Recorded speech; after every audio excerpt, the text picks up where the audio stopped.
ఇక్కడ ధర్నా చౌక్ లో ఉన్న వాళ్ళని పేడ్ ఆర్టిస్టులు అని కాంగ్రెస్ వాళ్ళు అంటున్నారు. ఇక్కడ ఉన్న వాళ్ళందరూ పెయిడ్ ఆర్టిస్టులు అయితే ఒక్కొక్కరు ఇంతమంది ఎందుకు ఇక్కడికి వస్తారు?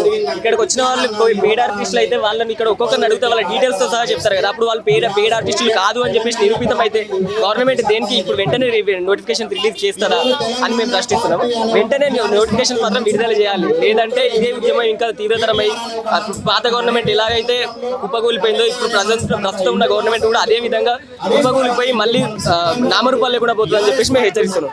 ఎప్పుడైతే ఈ గవర్నమెంట్ నిరుద్యోగులను టార్గెట్ చేసుకొని నిరుద్యోగులకు జాబ్ క్యాలెండర్ అని చెప్పేసి మేనిఫెస్టోలో పెట్టి వాళ్ళను ప్రేరేపించి వ్యతిరేకంగా అప్పుడున్న గవర్నమెంట్ వ్యతిరేకంగా పోరాటం చేపించి వీళ్ళు అధికారంలోకి వచ్చిన తర్వాత ఏదైతే నిరుద్యోగులను పట్టించుకోకుండా తెలిపేసిలో ప్రస్తుతం ఉన్న గవర్నమెంట్ కూడా మళ్ళీ అదే పరిస్థితి వచ్చే ఛాన్సెస్ ఉన్నాయి. కాబట్టి వీళ్ళు వెంటనే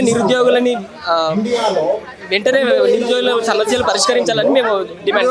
కాంగ్రెస్ వాళ్ళకు జూన్ 2కు జాబ్ క్యాలెండర్ కాకుండా మంత్రులది జాబితా రిలీజ్ చేస్తారంట.